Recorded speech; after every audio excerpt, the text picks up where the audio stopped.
الصلاة والسلام عليك يا سيدي يا رسول الله وعلى آلك وأصحابك يا سيدي يا حبیب اللہ.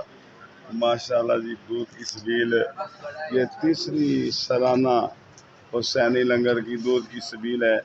اللہ تعالیٰ اسے اپنی بارگاہ میں قبول فرما لے. اور یہ اسی طرح دودھ کی سبیل چلتی رہے اور ہاں جی، اور انشاءاللہ چلتی رہے گی اور نسلوں تک، قیامت تک حضرت امام حسین کا یہ لنگر جاری رہے گا. اور نسلیں ماشاءاللہ یہ ہمارے فروخ بھائی ہیں جنہیں جو ہے نا وہ مسجد میں آنا بڑی مشکل سے نصیب ہوا ہے، کیونکہ آج کل کسی اگلی بات میں نہیں کہتا، کسی چکر میں ہیں، چکر لے جاتے ہیں تو لوگوں کو تانے دیتے تھے، آپ خود چکر میں آ گئے. ٹھیک ہے، تو ایسے ہوتا ہے، کوئی نہیں، زندگی میں ہم ویڈیو میں ڈال دیں گے، کوئی بات نہیں.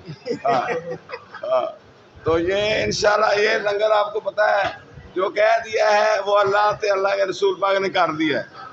سمجھ آ گئی؟ جو کہہ دیا ہے وہ ہو گیا ہے. ادھر ہے تو میرے دوست ماشاءاللہ یہ اللہ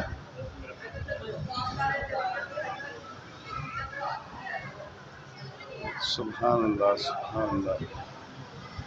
شہداء کربلا کی عظیم قربانی کے پیش نظر ہر اہل ایمان کے گھر، بلکہ ہر انسان کے گھر جو ہے دودھ کی سبیل اور پانی کی سبیل لگنی چاہیے. ٹھیک ہے، اللہ تعالیٰ سب کو، وہ فرماتے ہیں نا، انسان کو بیدار تو ہو لینے دو، ہر ایک کہے گا، ہر ایک پکارے گا ہمارے ہیں حسین. کبھی انسانیت بیدار ہو رہی ہے تو دیکھ رہے ہیں اللہ کے کرم سے یہ تیسری سالانہ دودھ کی سبیل جامعہ مسجد سید زبانی میں لگی ہے. اللہ تعالیٰ اپنی بارگاہ میں شرف قبولیت عطا فرمائے. آمین ثم آمین. السلام علیکم ورحمۃ اللہ وبرکاتہ.